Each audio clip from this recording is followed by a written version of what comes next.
folks, hello on our virtual campus. So we are having a major technical difficulty that we cannot solve, which is the projectors in the sanctuary are not picking up sound or image, but we can live stream it. But we can't live stream it because we will no longer be doing the same service. You would be sitting here during videos. So what this means is we're going to get creative. Ida Jones was going to do the welcome and the call to offering. I will be Ida for today. We have a wonderful prelude from a non-binary artist who you'll see some other day because we can't show that, so we're not going to have a prelude. So what we're going to do is when I do the welcome, we will go immediately into saying hello. And then, Sydney, you can make your way for the chalice lighting. I'll tingsha us to silence, and then you can do yours. Let's see. I'm so glad you're live, because she's going to rock the house. We'll still have the rest of the music, so there's no lyrics going to be projected. So we will do Spirit of Life. Spirit of Life will be the song of praise. If you could introduce Spirit of Life. So you're seeing how we make this magic every week. Let's see. There's the sermon. This, of course, is the Sunday where I planned on saying just a little bit, and we have 2 videos talking about non-binary and gender fluid. We don't have those videos, which means I could either talk to you in other voices and pretend I'm those videos, or I think what we're going to have to do is when we get to the place where there would have been a video, I'm just going to tell you, there would have been a video here, and this is what they probably would have told you, which means it's going to be a super short sermon, super short, and then that's life, you know? We go with it. So we're going to go back to the gather music for just a second so I can catch my breath. And then when we come back, I'll welcome. You'll all say hello. We'll come back. Tingsha and Sydney will do it. And in between, I'm going to now light the candles. So about maybe 2 more minutes just so we can catch our breath. And to the virtual sanctuary, thank you for your understanding. And to Alluvial Ave campus, thank you for your understanding this morning.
Welcome. Welcome to Saturday Night Live. Welcome to the Unitarian Universalist Church of Fresno. Mi nombre es Timoteo. My name is Tim, and I serve gratefully, and this morning a little breathlessly, as minister of this fine institution. If you are just joining us on our virtual campus, all hell has broken loose, even though as Unitarian Universalists, we don't believe in hell.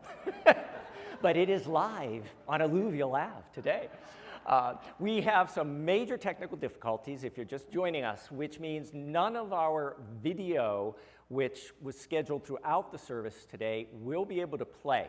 What we're trying to do backstage is see if we can get the sound of the video to play in here for at least the sermon section. But this will be a test. When we get to the sermon, I'm going to go, is it working? And Ian's going to yell at me and say yes or no. So the sermon may be full length or it may be short. See, it's going to be so exciting today. The good news is Stolen Thunder is not a video, which means the one and only Sydney is not a video. I may be wishing I was a video right now, but I'm not either. So it's going to just be what it will be, but the Spirit moves wherever and however. And so the sacred space that we're going to create together and hold together is real. It's just going to look and feel a little bit differently than any of us planned this morning.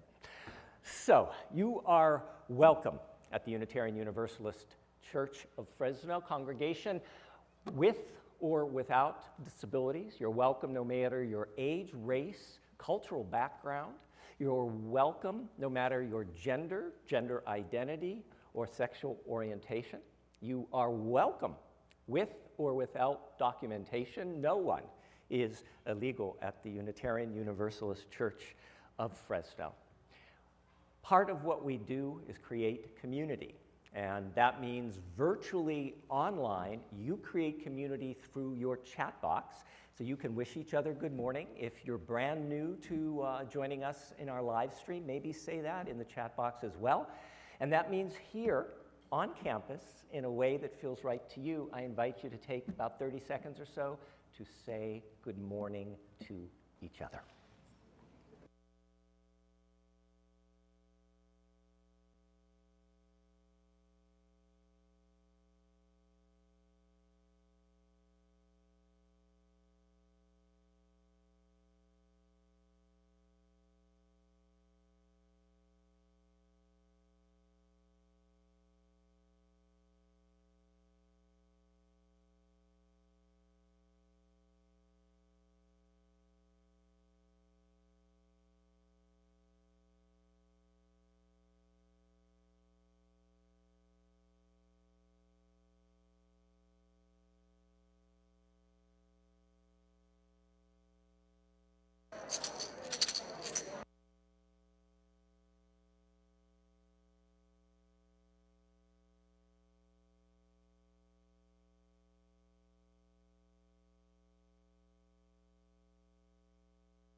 Somehow our wireless sound system just crashed.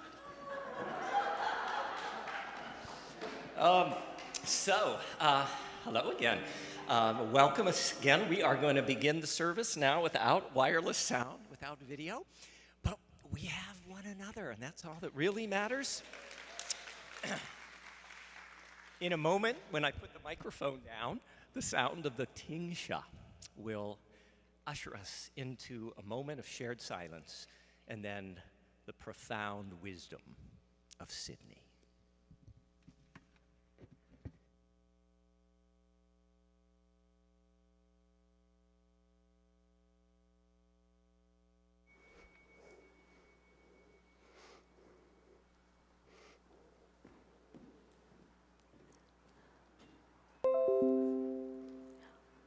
Good morning, everybody.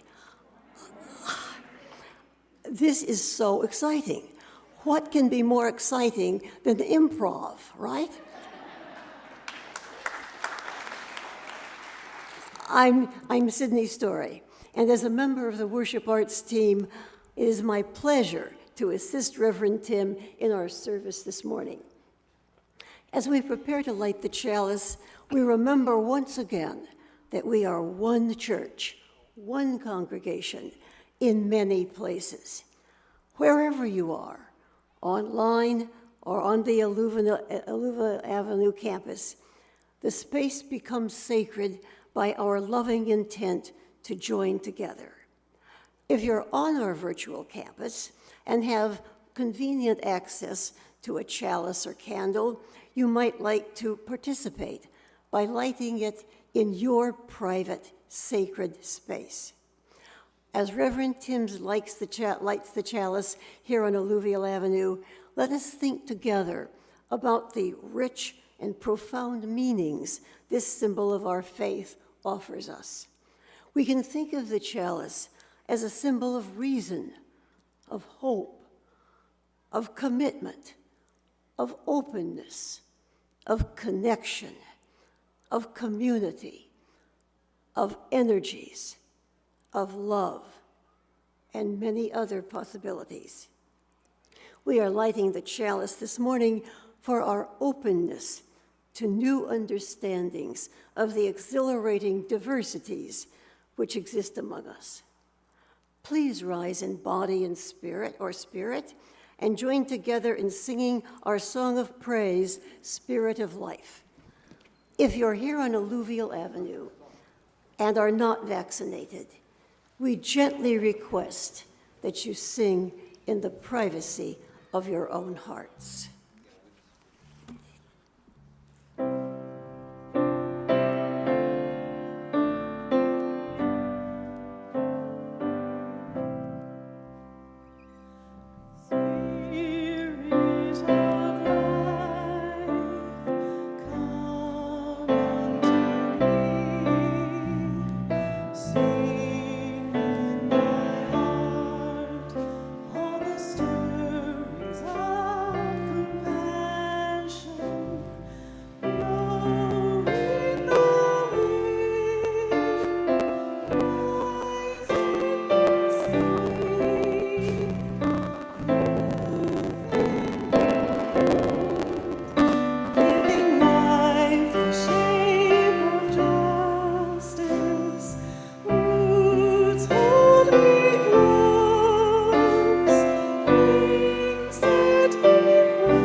I invite you to remain standing as we join together in saying the words of our mission statement.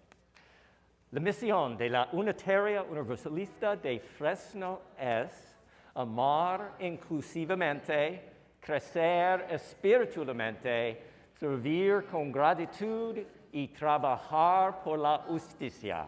The mission of the Unitarian Universalist Church of Fresno is to love inclusively, grow spiritually, serve gratefully, and work for justice. Please be seated.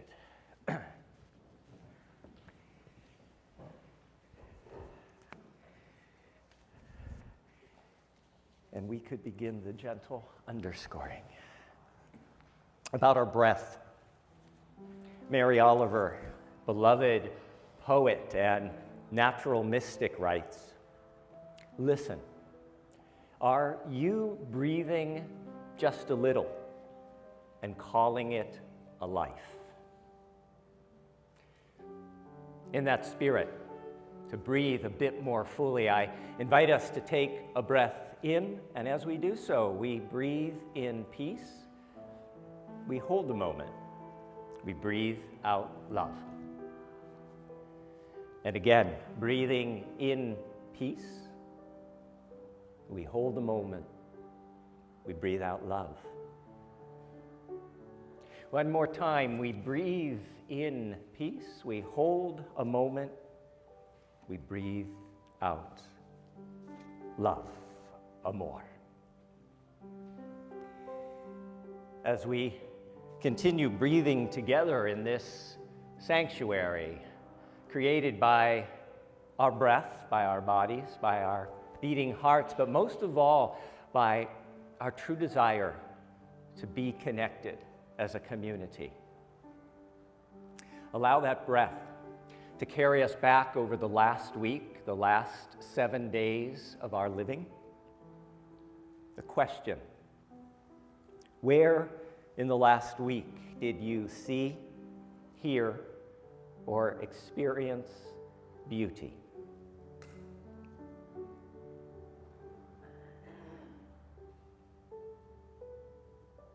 I find beauty each Sunday as we create the space to together hold all that we've carried through the door of the sanctuary, be it on campus or our virtual sanctuary. We create the space for our personal joys, sorrows, gratitudes, and concerns.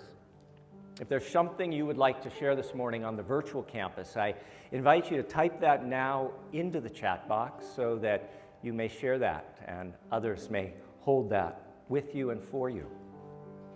Here in the sanctuary, just a few of us stopped at the small table that's at the entranceway to the sanctuary. There, cards wait. And today, Jenny is a joy. Jenny says, I'm just happy to be here today. And Jenny, I'm really happy that you're here today. Yeah, it's great. Roberto is here with a sorrow. A fully vaccinated friend tested positive for COVID this week. Just a reminder, masks and distancing when appropriate. Christina from Visalia mailed in her joy and her concern, along with a generous contribution this week. Thank you, Christina. Your sorrow is that you're fearful that the Central Valley is becoming another Dust Bowl, and you hope that that will be prevented. And your joy, Christina, is that you can still laugh. It's my joy too, because we're giving you a lot to laugh about today. This morning too, celebrations. We continue marking LGBTQ plus History Month, and this week, and their image would be on the screen, Assistant Secretary of Health Dr. Rachel Levine was made United States history on Tuesday as she was appointed the first openly transgender 4-star officer in any of the nation's 8 uniformed services. The former pediatrician's appointment also made her the first female 4-star admiral in the U.S. Public Health Service Commission Corps' history. On our virtual campus, if you would like to celebrate this, please just type ARL for Admiral Rachel Levine. We also lift up that this week jury selection began in the trial of the 3 white men accused of lynching Ahmaud Arbery for running while black. We hope there will be accountability in this heinous shooting slaughter of an unarmed black person. We also express real outrage that the GOP prevented debate and a vote on the far too necessary Freedom to Vote Act. This was the 3rd time they did so this year, and even as that party attacks voting rights again and again in states that they control. And for those who say, why are you saying this in a religious service? One of our core principles is we affirm and promote the use of democracy in our congregations and in the world at large. Just a warning, our next and final remembrance this morning does have a brutal verbal image. We also mourn the death of Majabin Hakimi, a teenage member of Afghanistan's junior women's national volleyball team. who was beheaded in Kabul by the Taliban for having been a female who played sports. Well, I was in Afghanistan 10 years ago. I met members of the junior women's karate team and remember the joy those young women displayed while practicing their sport of choice. We hold in our hearts all those in Afghanistan who are in danger. We also just received news that 50 Afghan refugees will be resettled here in Fresno, and we as a church will have the ability to welcome and assist them as they make this difficult transition. I hope as a congregation we will rise to the occasion. I hope leadership within the congregation will rise to the occasion so we all may serve gratefully those who once served us. We also hold in our hearts our beloveds.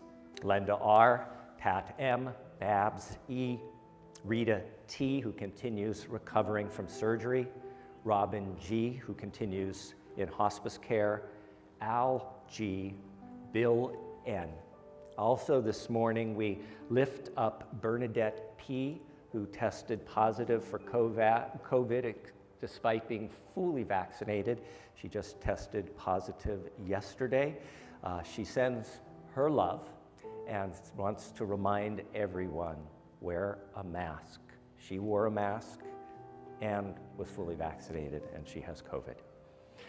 And so I know it's a lot for all that has been shared, for all that we hold in the sacred silence of our own hearts, and for all those who have no one to remember them, no one to speak their name this morning with gentleness or care. We light our candle of community.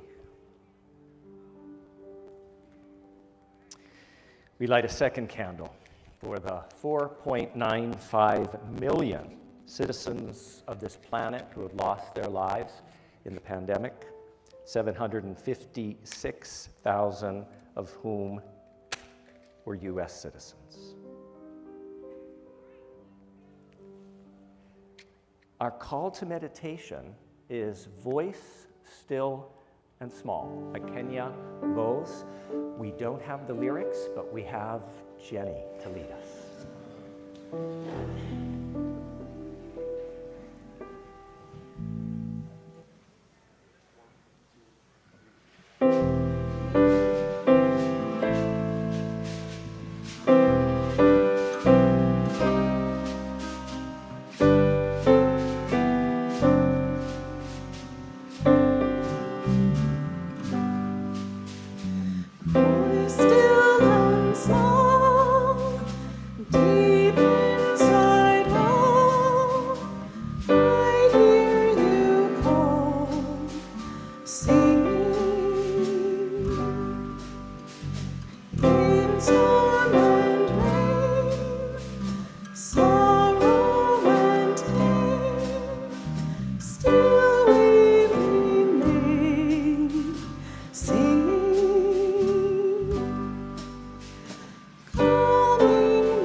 Our words of prayer or reflection come from Reverend Teresa I. Soto. Reverend Soto is the newly called senior minister of First Unitarian Universalist Church of Oakland, California. They identify as non-binary, and their pronouns are they, theirs, them. Let us join together in prayer.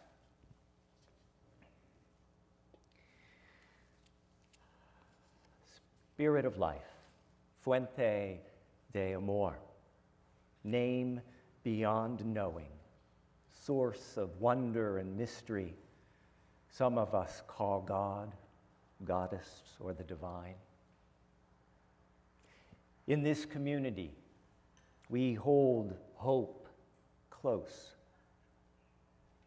We don't always know what comes next, but that cannot dissuade us. We don't always know just what to do, but that will not mean that we are lost in the wilderness. We rely on the certainty beneath, the foundation of our values and ethics, which do not change. We are the people who return to love like a north star and to the truth that we are greater together than we are alone. Our hope does not live on some glimmer of an indistinct future. Rather, we know the way to the world of which we dream, and by the movement forward of one loving action and the next, we know that one day we will arrive at home. Que así sea. Bendito sea. May it be so. Blessed be. Amen.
topic of my reflection today, a broad cross-cultural look at the varieties of gender expression, is extraordinarily complex.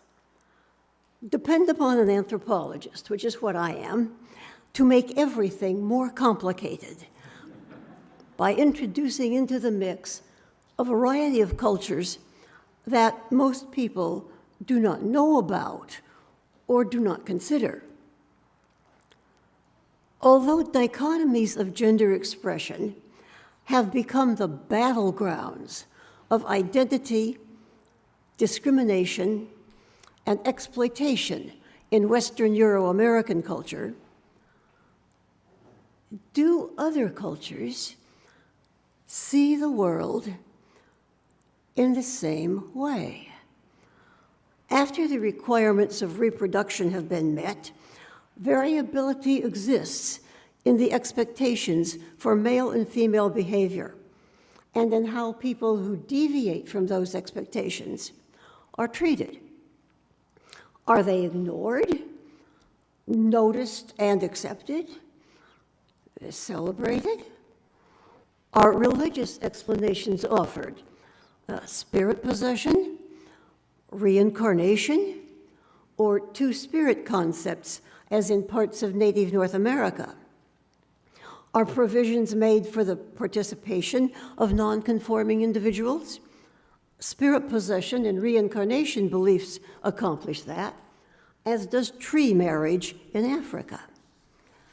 The Paigan, a tribally organized branch of the Blackfoot of Native Americans who lived and live in the Northern Plains, illustrate provision for and celebration of such individuals. Paigan women are expected to be very different from men: submissive, passive, undemonstrative, reserved, faithful, kind. But the Paigan recognize a very different sort of woman, the manly-hearted woman. At the time the anthropological fieldwork was done, 14 out of 109 women were acknowledged as manly-hearted. We do not know how particular women become manly-hearted, but nearly 1/2 of the 14 were favored children, a category also recognized by the Paigan. We do not know how such favored children were originally chosen, but they did receive extra attention, more food, care, and presence, and they played boys' games. Perhaps they were what we might recognize as the tomboys. The manly-hearted woman must be married, but her marriage is likely to be what we might call egalitarian. Her economic roles were very different from those of other women. She does farm labor and breaks horses. She has her own horse and cattle brands, and she refers to her horses as hers. Her public behavior resembles that of men, talking freely, making speeches, expressing opinions and disagreements. She wears women's clothes, but perhaps because she has her own resources, they're often expensive and elaborate. 4 manly-hearted women were also healers, and several participated in an extremely important religious ritual, the sun dance. This is only one example of many, perhaps most, other cultures in the world, which, although they have definite expectations for male and female behavior, seem to be more open and flexible in their interpretation and handling of nonconformist gender expressions. In fact, maybe it is the Western Euro-American culture that is the anomaly that needs to be explained. What is significantly different about us Well, one possibility is that unlike most cultures, we attach significant and harsh moral judgments to observable varieties of gender expression. Well, how come? 3 originally Middle Eastern religious systems, Islam, Christianity, and Judaism, all contain fundamentalist interpretations of their mythologies, which assign extreme moral stigma to nonconformist variations in gender expression. Perhaps we can learn from the cultures in the world which are more open and flexible.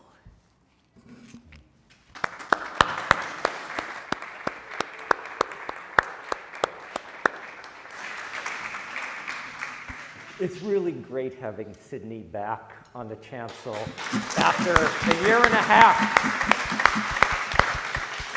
I'm going to invite us to rise and sing. There's more Love Somewhere. Jenny is going to call out each verse so we know what to sing next.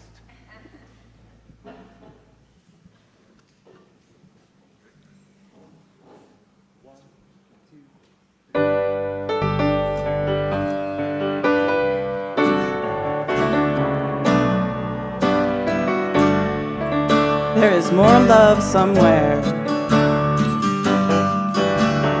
There is more love somewhere. There is more love somewhere. I'm gonna keep on till I find it. There is more love somewhere. There is more hope, and let's start clapping. There is more hope somewhere. There is more hope somewhere. I'm gonna keep on till I find it. There is more hope somewhere. There is more peace. There is more peace somewhere. There is more peace somewhere. I'm gonna keep on till I find it. There is more peace somewhere. There is more joy. There is more joy somewhere. There is more joy somewhere. I'm gonna keep on till I find it. There is more joy somewhere. There is more love.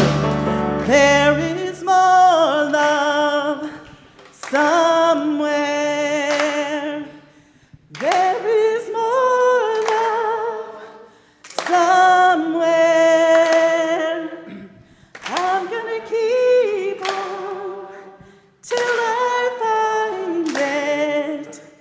There is more love somewhere.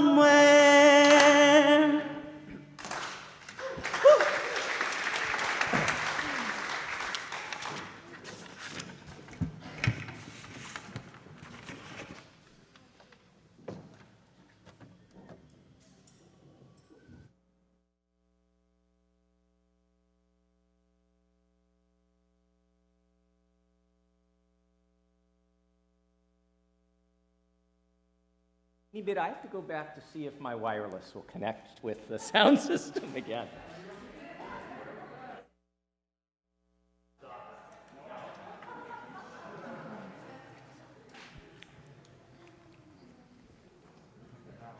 Okay. Reverend Brian would say coyote is in the house. Question 2, do we have video sound to play in the sanctuary? Did we find out if that works?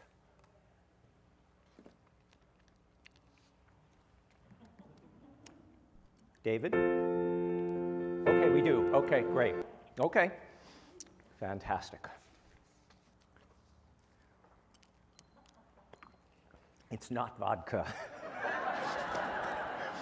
But I really wish it was.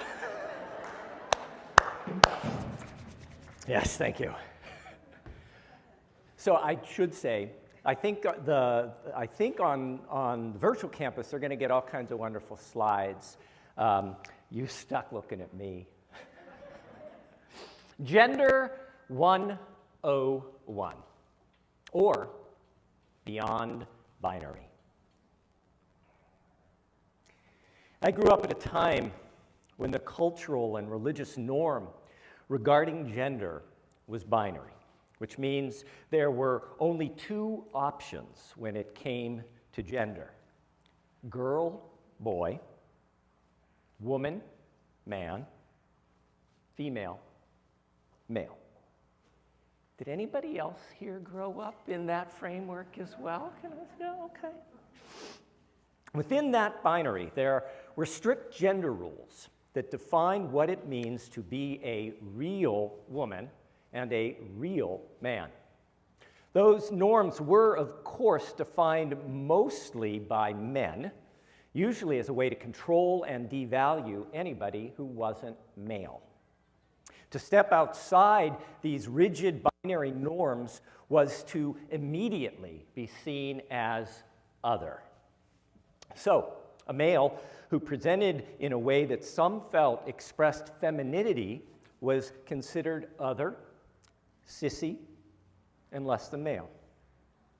A female who presented in a way that some felt expressed masculinity was tolerated prior to puberty as a tomboy, but after that, they were considered other and not a real woman.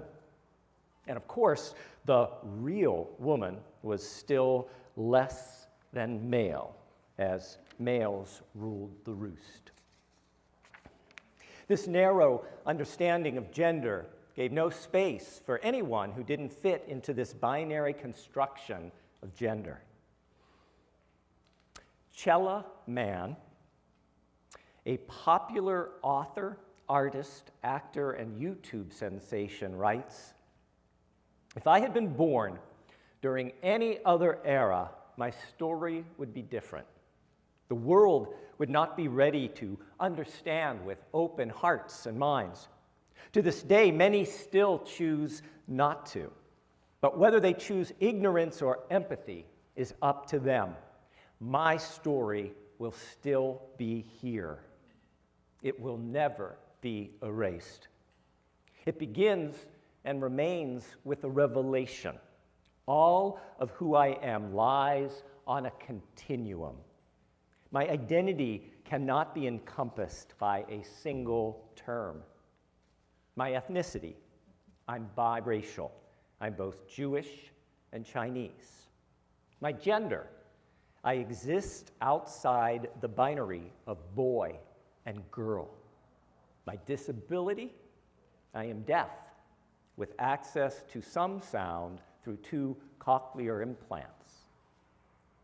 Chella Mann continues, "I've not always known these identity expressions. To understand them, I first had to unlearn. It required diving deep into the systems that oppressed me, scraping the surface to expose them, and then studying their roots. I first had to unlearn." Unitarian Universalism has always been a religion that's at the forefront of gender and sexuality justice. The Universalists were the first denomination in the United States to ordain women back in the 1800s. Many denominations still refuse to do that. Unitarian Universalism was the first denomination to ordain openly gay and lesbian persons Thank you. Many denominations still refuse to do that. We were the first to ordain openly transgender persons. Many still refuse to do that. Now, if we're honest with each other, behind all those firsts is the fact that those changes didn't happen overnight. There was a lot of fighting within congregations and within the denomination. It didn't happen easily. The learning, understanding, love, and empathy that was needed to fully include the female and then the LGBTQ community in Unitarian Universalism took time. And it did initially, as I said, create controversy. And in some small ways, it continues to create controversy. Did you know that when you voted to call me as your minister in 2015, I received 2 no votes, and 1 came from someone who was honest and said that they would never vote for a gay person to be the minister of this church. I often say that the purpose of our Unitarian Universalist religion is to expand the boundaries of our heart so we can hold more, care more, and love more. That's why our mission statement begins. La misión de la Iglesia Unitaria Universalista de Fresno es amar inclusivamente. The mission of the Unitarian Universalist Church of Fresno is to love inclusively. Could you just say that, love inclusively? Love inclusively. One more time.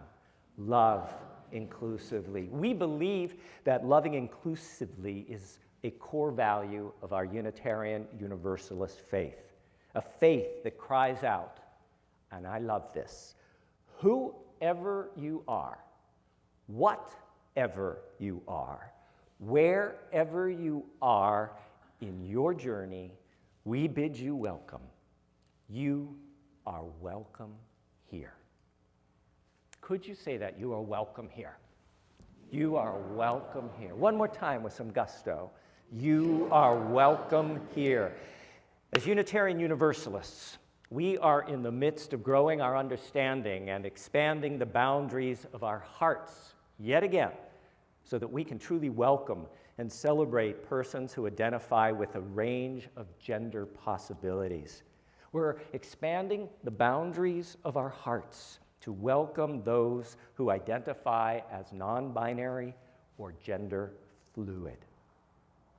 For some of us, we struggle to understand those identities because they don't fit the concept of gender that we've been conditioned to expect and accept. Most of us have some unlearning and some learning to do. I'm going to say that again, and I'm going to own this as well. Most of us have some unlearning and some learning to do. According to our friends at Planned Parenthood, it's common for people to confuse sex, gender, and gender identity, but they're actually all different things. Sex is a label, male or female, that we're assigned at birth based on the genitals we were born with and the chromosomes that we have. It goes on our birth certificate. When someone's sexual and reproductive anatomy differs from the typical presentations of female or male, they may be described and understood as intersex. Gender is much more complex. It's a set of expectations from society. Gender is about behaviors, characteristics, and thoughts. This is also generally male or female, but instead about being about body parts and chromosomes, it's about how we're expected to act because of our assigned sex. Gender identity is how and what we feel inside, who we know ourselves to be, and how we express our gender through clothing, behavior, and personal experience. Some people, their assigned sex and their gender identity are the same. They are cisgender, based on the Latin word cis, C-I-S, meaning on the same side. Other people feel that their assigned sex is of the other gender from their gender identity. For example, your assigned sex is female, but your gender identity, how you feel and who you are inside, is male. These persons are transgender, or trans. Trans being a Latin word that means on the other side. Then there are people who identify as neither gender, not male and not female. These are non-binary. There are also people whose gender can shift within and between the female and male spectrum. They are gender fluid. Cisgender, transgender, non-binary, gender fluid. So, via a short video that on Alluvial Avenue, you will have to imagine you can see some awesome graphics. Let's go deeper and cross our fingers, the sound will work again, and explore together for this short video beyond the binary.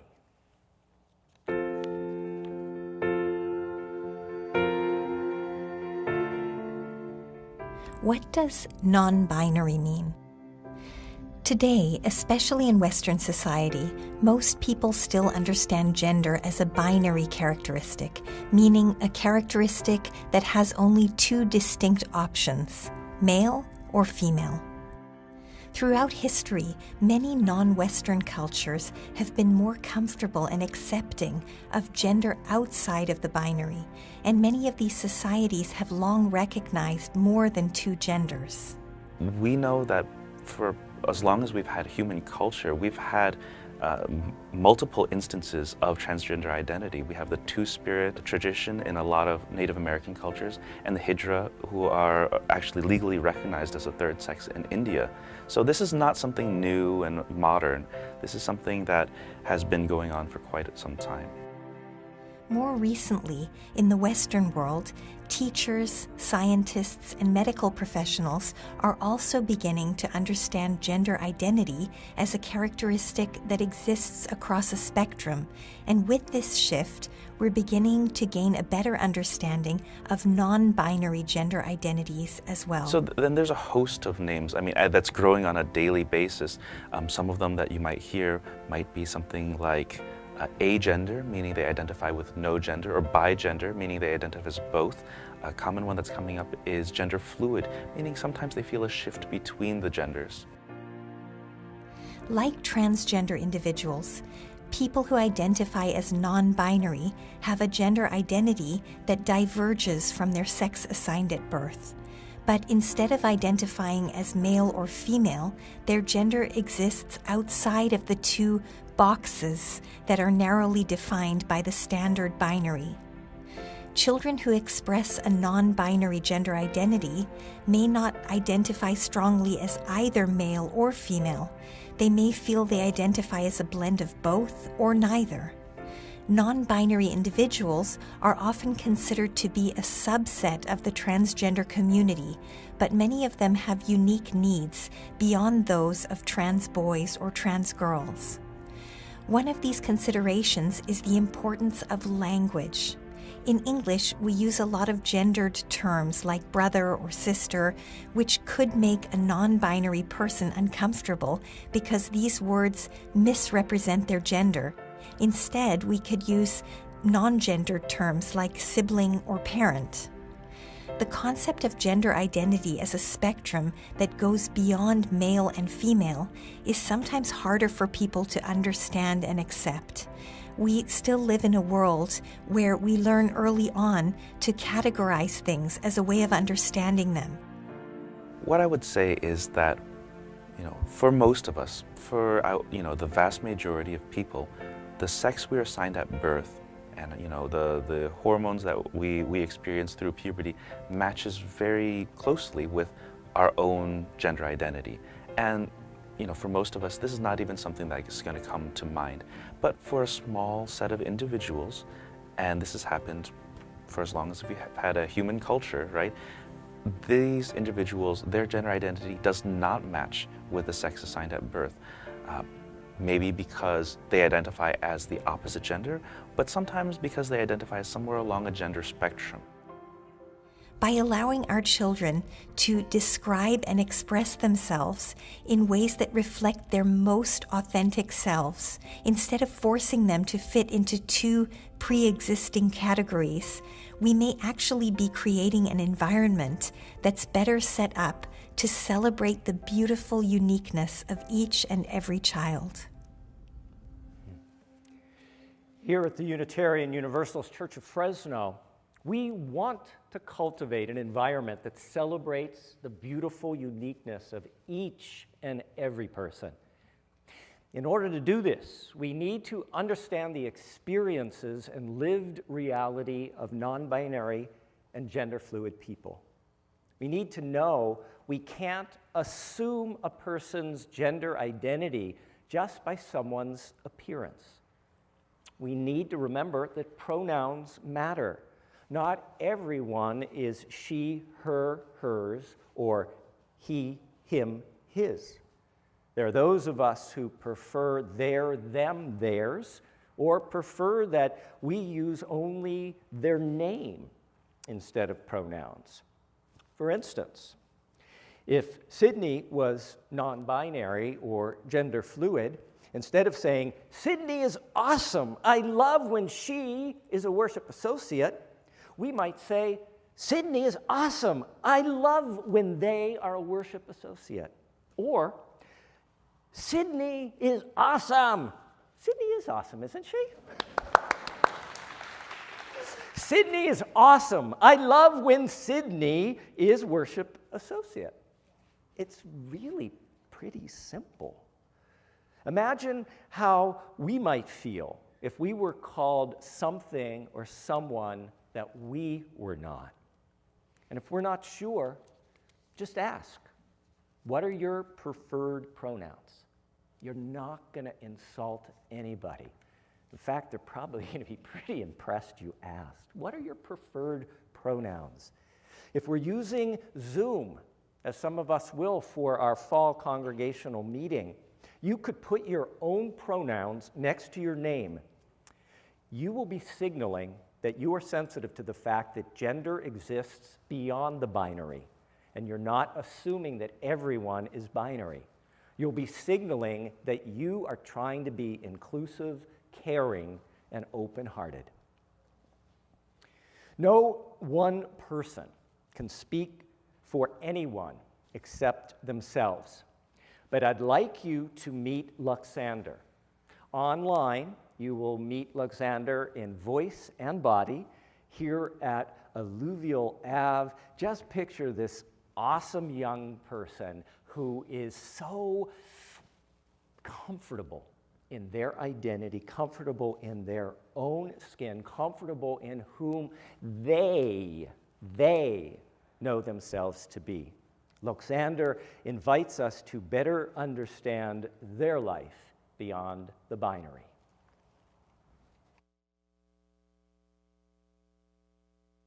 Hey there, Internet. My name's Luxander, and I'm doing a video now that I probably should have done a long time ago. This is me explaining what non-binary gender is. What is non-binary gender? What does non-binary mean?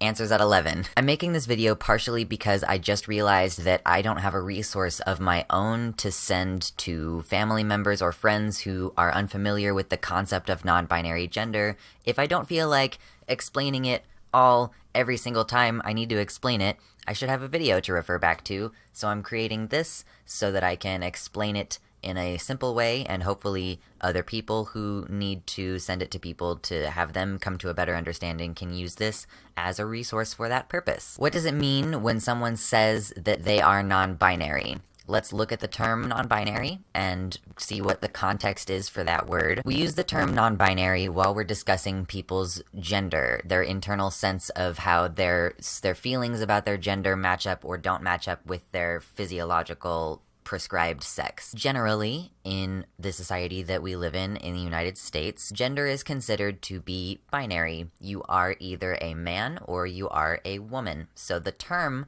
non-binary is supposed to be a very broad term for anyone who doesn't strictly identify as a man or a woman in this dichotomy that has been presented to us. So in the loosest of terms, a person who is non-binary simply has a gender experience that is not exclusively I am a man or I am a woman.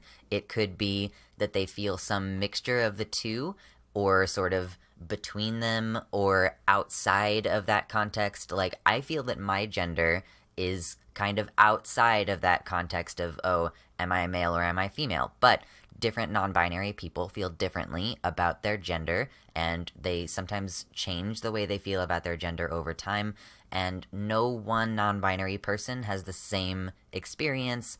It is a very, very broad term for anyone who doesn't specifically say, I am a man or I am a woman. So there can be a lot of variation there, and I want that to be very clear to anyone who is just coming into this conversation, that I can iterate to you what my experience has been like, but that's not going to necessarily be reflective of everyone else in the community. Sometimes people will respond to the notion of non-binary people with a question similar to, well, what does that mean? Like, how can you not be a man or a woman? What does it even mean to not be a man or not be a woman? What does it mean to be something else? And so I usually approach that by telling people how I attempted to embody the role of a woman, and I attempted to embody the role of a man, and that really, really did not work for me. The process of elimination of figuring out that you're non-binary, for me at least, was basically an exercise in trying to take on this role and see how it fit for me, or take on this identity label and see how it fits for me,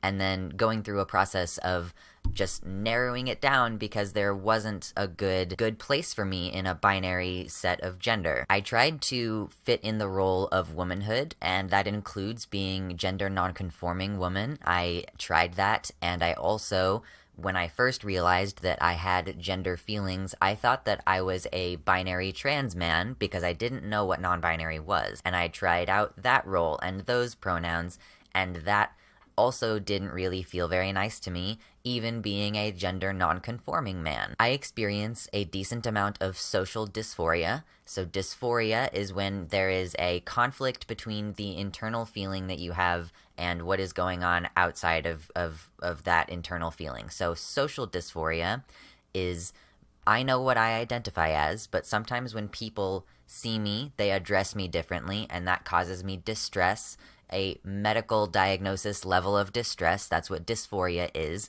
It's medically so much distress that it impedes your ability to function. Social dysphoria is sort of paired up with body dysphoria, which I'm not really going to dive into too deeply right now. Body dysphoria is when you have the internal sensation in your brain of what your gender should be like, and then your body is somehow conflicting with that. So perhaps someone who is born with one set of genitalia feels that that is very uncomfortable for them, and they should, in their mind, have a separate set. There is a brain-body map that is not coinciding, and so that's what body dysphoria is. Social dysphoria is when you have people addressing you a certain way. Part of the thing that helps me be secure in knowing that I'm non-binary is the discomfort that I experience when people gender me as either male or female. When someone says sir, or when they say ma'am, these both are uncomfortable for me in various levels. And when people use the pronouns she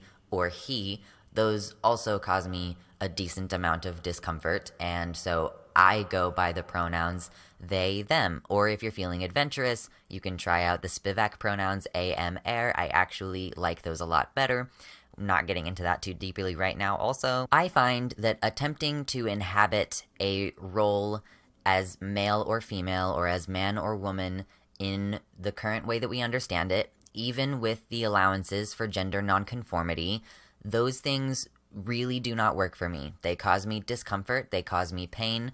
It impedes my ability to function if I am attempting to convince myself and others that I am something that I am not. I feel very comfortable now that I have come to an understanding of my gender, and I've been out for 11 years now, so I've had a while to think things through and try different pronouns and figure out where I am.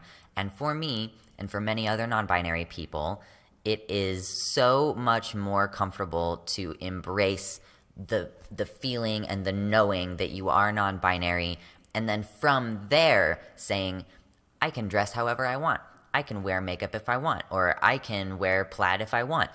It's different to approach it from the stance of I am non-binary and then I would like to self-explore and express myself, versus I am trying to make myself be male or female. I'm trying to make myself comfortable with being addressed as male or female, and neither of those things are working for me. It is complicated to explain sometimes, but very simply put, it's about feelings of belonging and trying on different labels and seeing how they make you feel, and realizing that a label that is not strictly binary, ergo non-binary, is actually the one that fits and feels comfortable and is affirming. Sometimes.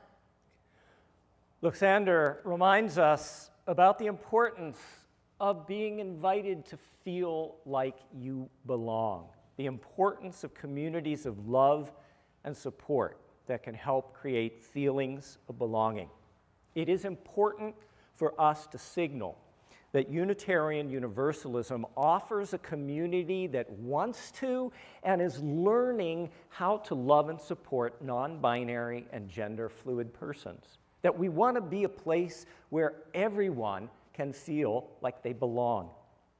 One easy but important way we can do this is by displaying the non-binary pride flag outside our sanctuary on Alluvial Ave. Now, you're going to have to imagine here on Alluvial that we have a flag. It would have been on the wall. There's a yellow strip, a white stripe, a purple stripe, and a beautiful black stripe. So on this flag, the yellow represents people whose gender exists beyond the binary. The white represents those who embrace many or all genders. The purple represents those whose gender is a mixture of or in between male and female. And that beautiful black color represents people who have no gender, those who do not identify at all with the construct of gender. Together, these four colors make up the non-binary pride flag. On Friday, just 2 days ago, George Berman and I had the honor of hanging the non-binary pride flag outside on our Alluvial Ave campus. But flying the non-binary pride flag means we need to be willing to unlearn and learn, to listen to experiences and stories that may be different from our own, maybe stories we struggle to understand, but we genuinely want to. We must be willing to keep expanding the boundaries of our hearts so we can hold more and care more and love more, because that is who we are called to be as Unitarian Universalists. I hope that is who we will choose to be. Así sea, bendito sea. May it be so, blessed be. Amen.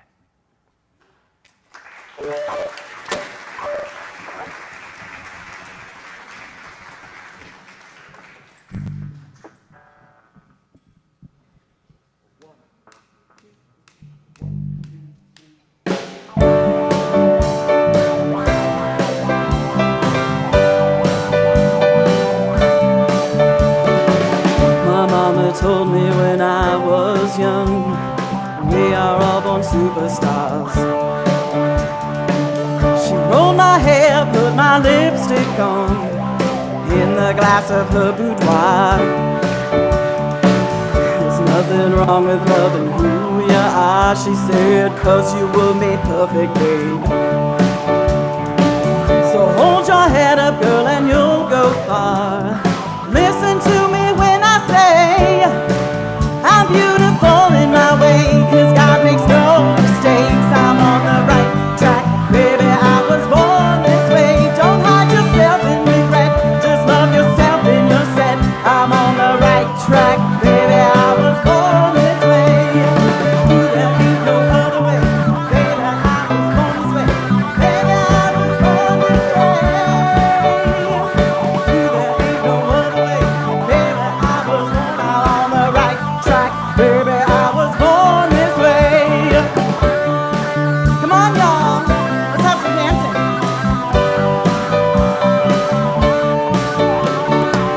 Give yourself prudence and love your friends. Subway can rejoice the truth.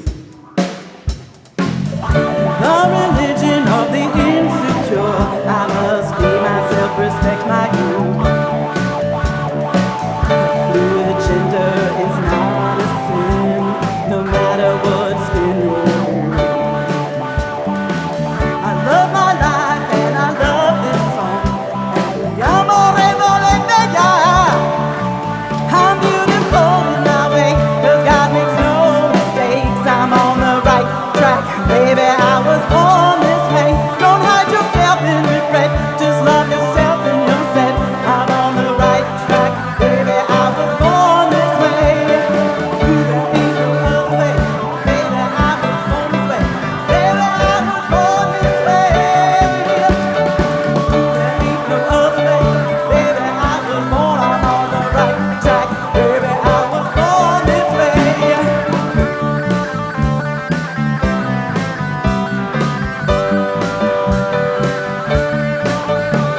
Don't hide yourself in your regrets, just love yourself and you're all set. You're black, white, beige, chola descent, whatever race you represent. Whether life's disabilities let you out half the freedom to rejoice. Love yourself today, 'cause baby, you were. No matter gay, straight or bi, lesbian, transgender guy, you're on the right track, baby, you were born to survive. Don't hide yourself in regret, just love yourself in your set. You're on the right track, baby, you were born to be brave.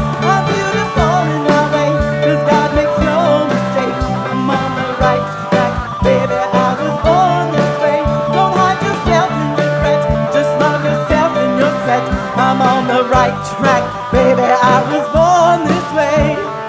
There ain't no other way, baby, I was born this way. Baby, I was born this way.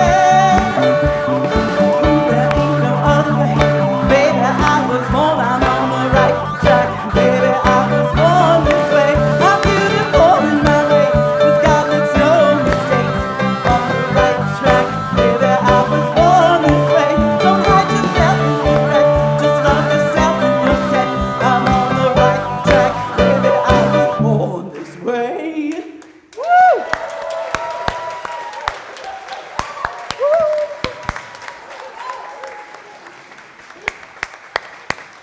Please be seated.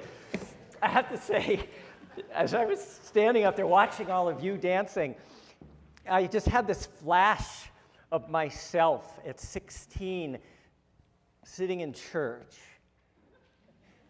And if you had told me at 16 that I would be in a sanctuary hearing things like non-binary and gender fluid said from the pulpit, and then that we would rock out to Lady Gaga,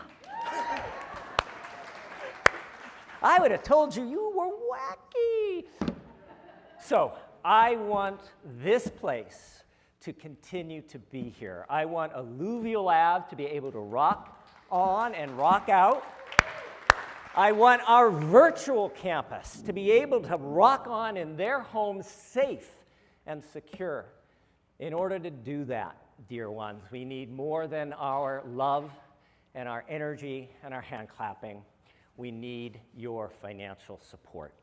The reason we were able to get through that first difficult part of the pandemic is because many, many people who were joining us on Sunday made donations through the virtual options.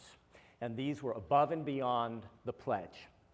Quite frankly, those of you who are on our virtual campus, we need your financial support if we are continue to bring service into your home. The numbers of folks who since July have been making donations on Sunday during the church service has drastically fallen off, which means a source of income that we were expecting to fund our already really shrunk budget is not coming in. So if you want to rock on, you've got to use PayPal, you've got to use Cash App, you've got to drop $1 in the collection basket as you leave the sanctuary because we can't pass the basket. We need you to send in a check. We need you to get your gold bars from your safety deposit box. Bring them on over to the office. We will happily take them. So please, as you are able, and especially online, we need you today. Thank you. If you could have 30 seconds just because the slide online is showing. Just about 30 seconds. And you all can imagine the green slide up here with all the ways you would be so excited to give.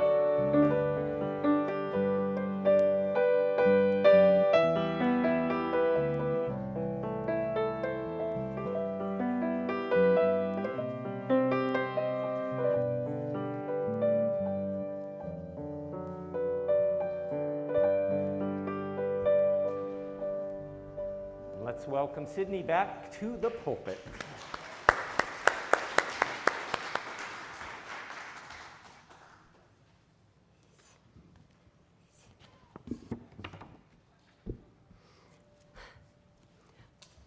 As our time together draws to a close, please join in our chalice extinguishing words, led by Karen and Troy. Extinguimos esta llama, pero no la luz de la verdad, el calor de comunidad o el fuego de nuestro compromiso. Estos los llevaremos en el corazón. We extinguish this flame, but not the light of truth, the warmth of community, or the fire of commitment. These we carry in our hearts until we meet again. This is an appropriate time to thank all of you online and here at Alluvial Avenue for deciding to be with us this morning. We hope you have enjoyed this service so much that you will say, "Great decision, good choice," and make the same decision next Sunday. I have enjoyed so much working with Tim as the worship associate for our service after so long a time away. Thank you. At this time, I know you are waiting with breathless anticipation Reverend Tim's dynamic and compelling rendition of Reminders. First, I want us all, online or in Alluvial Ave, to turn, if you're here, to Ian, who managed so well to figure out how to make today happen. Ian! Woo!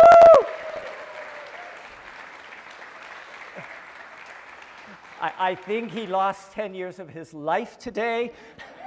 But Ian, thank you so much, and also to Nico and David, who were problem solving as well. And for us, give ourselves a round of applause. We did it! Yay! So here are those award-winning reminders. Do not leave the sanctuary if you are a member of the congregation. Our very quick fall congregational meeting will be happening momentarily. We'll need to set up a whole nother tech setup that will work. And we won't have slides, but we're going to figure out how to do it anyways. So please, if you are a member, please don't exit. We need a quorum, or we'll have to try to do it again. And we don't want to put Bill through that, please. Next week is our annual Dia de los Muertos service, one of our favorite of the year. If you would like to include photos of your loved ones or animal friends, you can email those photos to cc@uufresno.org. cc@uufresno.org. We need them to receive them for the slideshow by Wednesday. If you're coming in person, you can bring pictures with you. We'll be building, as always, our Dia de los Muertos altar, so you can bring pictures and artifacts. If you haven't signed up for a twice-monthly Chalice Circle for connection and community, you don't know what you're missing. A record number of people are planning to participate with some really wonderful new facilitators. There is still time for Chalice Circles. Just talk to the folks at the welcome table. Today only, because of our fall congregational meeting, if you must leave, you will have to break down the doors because we're going to lock you in. But if you must leave, we're asking today that you exit through the center doors so people aren't passing through the socially distanced section where people are remaining. So front doors to exit today. Kiddos, Hannah and Ian and others, if you want your kids to go home with you today, you know, pick them up, please, at the table in the breezeway. And now, could we have a drum roll as I toss it back to Sydney for the closing words? Please. Oh, you know what? Oh, wait, Sydney, you know what I didn't do? I didn't get people to stand up and to welcome folks. If this is your first, second, or third time in the sanctuary, could you please rise for just a moment so we can welcome you?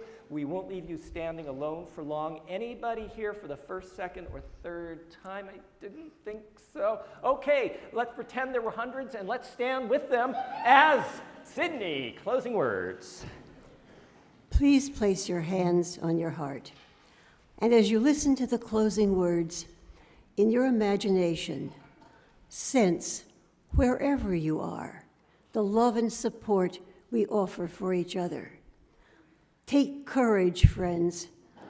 The way is often hard. The path is never clear, and the stakes are very high. Take courage, for deep down there is another truth. You are not alone. We are not alone. May it be so. Blessed be. Amen.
Folks staying for the annual meeting, stay put. Folks who are heading out the center doors. And that meeting will begin in just a few minutes.